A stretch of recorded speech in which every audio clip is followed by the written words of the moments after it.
Hi everyone, Bernie here from STAMPI'NUP. Welcome back to my craft room.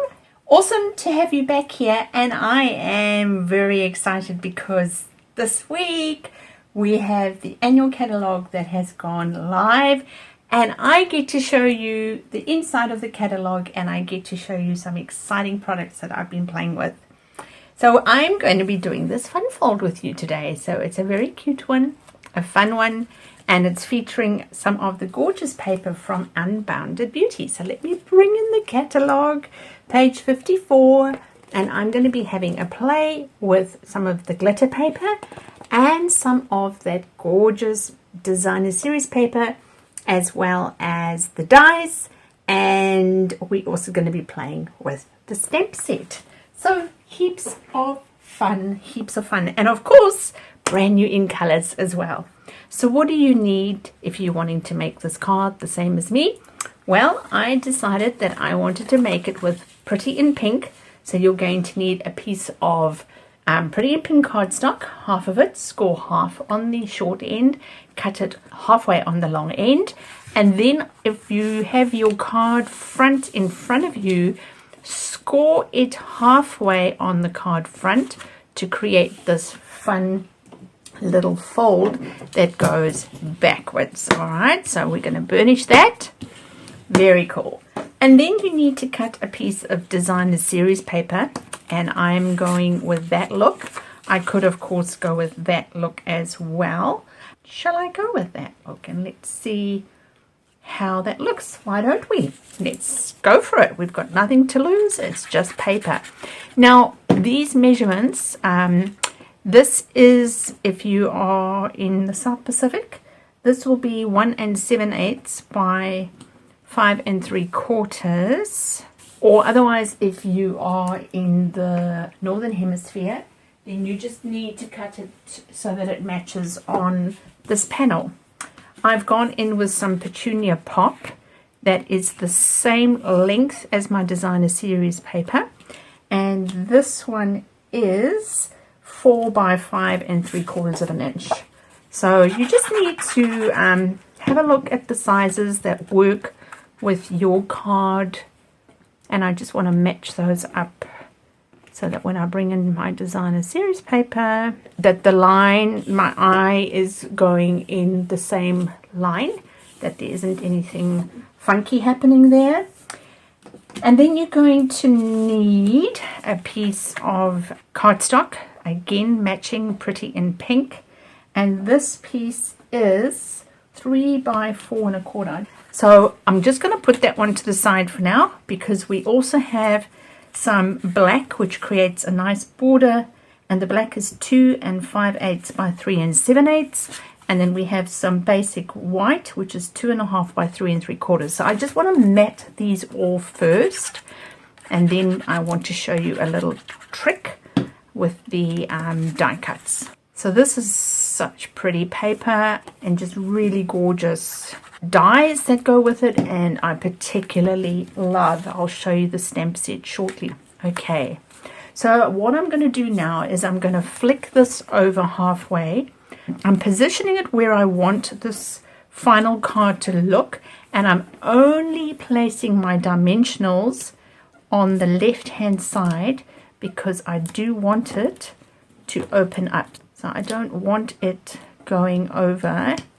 So I'm just going to use my Take Your Pick tool and just lift up the liners, the back of these dimensionals, and I'm flicking that over and I'm putting that in place. And if I did it correctly, there should be nothing to show underneath there. So that's pretty cool. I'm happy with that.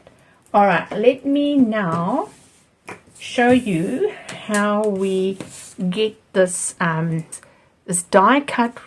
The first time round I didn't use an adhesive sheet, and I thought, Bernie, you muppet, so I'm using an adhesive sheet for this. So adhesive sheets are super helpful.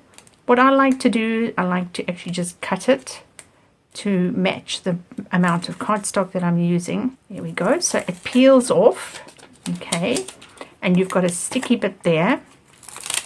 So there are a few different ways you can peel it, like when you would do, I just want to get my silicone sheet underneath here just in case it sticks to my surface, and using the silicone sheet will prevent that from happening. So I'm coming in, and remember this doesn't have to be exact because it's just the adhesive sheet, but it is helpful if it doesn't go too much over the edge because it can jam and plug things up. Now that I've stuck my adhesive sheet on there, and I do recommend using a silicone sheet for that, I am going to bring in my cut and emboss machine, and we're going to die cut one of those gorgeous dies. So this is just one of the dies, but let me quickly show you the rest of them. And I am super excited to be using those little ones. Okay, so we're using a die. So we need plate 1, plate 2, plate 3, putting on my glimmer paper, which is in the brand new ink colors, plate 3 on the top, and I'm now rolling this through. And I'm just going to do this. I forgot to do it, but I read a tip that if you put a dryer liner in it, it will actually help collect all those loose bits. So I have tried it with a dry wet wipe and it sort of worked. Okay, so now I'm pulling this out. Don't throw that away because you can use that for other projects. And let's just use that take your pick tool to get rid of these inside bits. Isn't that gorgeous? Okay, now comes the fun part, because we've got an adhesive sheet under here. Oh, there's one I left. A few others actually. It's probably better just to turn it upside down onto the white, then you can see exactly the bits that you've missed. There we go. So lifting the back, there we go with my take your pick tool. I'm just going to peel off the adhesive sheet, and it comes off pretty easily. And now I can just place it down onto my card, and I'm putting that in the halfway position like that. So that way, last time I was all fiddly, I got my fingers full of glue. It was just a mess, and it was only after I did it that I thought, I should have used my adhesive sheets. So that's why I'm doing it for you. Alright, let's add some bling to that. And then we can do our sentiments. So I'm going to be using the 2024-26 in colors shimmer gem for this. And I think we can actually bring in some of that Petunia Pop, seeing as it is in the paper in the background and it's in the paper there. So let's bring a bit of that in. These are so pretty. And the last thing I need to do on the front is stamp that sentiment. So I just want to bring my mat. Let me show you these sentiments. So I love them. Hope, love, faith, peace. Then there's all kinds of other gorgeous ones. Hope is believing in a bright tomorrow. Love never gives up. Faith is being sure of what we cannot see. You're such a true blessing. You are loved, and on and on. The happy birthday is gorgeous. But what is nice is that you can make them up. They're not love never gives up. It's not together. You can create your own composition of sentiments and messages. So I'm going to just stay with You're a True Blessing. And I'm doing that on a piece of basic white. And I'm going to ink that up using Pebbled Path. I realized the other day Pebbled Path, I love this color, is an ink color from last year. For some reason when they did the recoloring, I thought it was a new color. Like not an ink color, but a color that was new. And I'm going to just be gutted when it retires because I love it. Okay, so let's pop that on over here. Don't put your embellishments on until the end. I don't know why I did mine early, but I did. So let's pop that on a dimensional. That's weird. I always put my embellishments on right at the end. Don't know why I put them on now. But anyway, I did, and we'll just move it. So I'm going to position this so that it's sort of parallel with the end of that card. You could do it any way you wish. And now I'm just going to bring that back in there. Maybe just a closer bit. Hide that bit that's sticking out.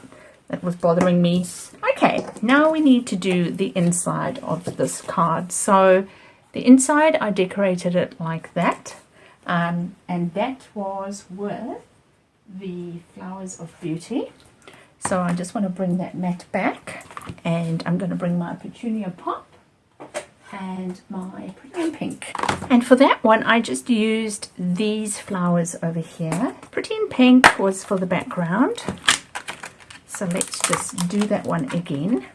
And I might just do it around, because that one I decided at the last minute, so I'm just going to stamp it a bit more. And now I'm going to bring in the Petunia Pop. I'll be using this detail. Now with this one, you just need to eyeball these about over there. Oops, I hope that's straight. Oh, that'll have to do. And then I'm going to do it over here. Cool. So let me show you how we glue this on. What I found the easiest is to actually turn this card upside down, place it there, and then bring my liquid glue right around. Oops, just make sure it doesn't move. Just check that one last time before you bring this over. So place that in position, bring over the flap, just hold it down nicely, and then when you open it, it is directly under. Of course you could always just insert it underneath if that's the way you want to do it, but I just found this is the easiest way. So there you go. Actually, I like that. I think that's really pretty. So there we've got the two options with the reverse sides of the paper. Both are equally pretty. I like them both. So I hope that inspires you to have a look at the beautiful, beautiful flowers, papers, and embellishments in the brand new Unbounded Beauty that is now live for you to look at in the catalogue. Thank you so much for crafting with me. Remember, until we meet again, to stamp, to eat, to sleep, and repeat. Bye!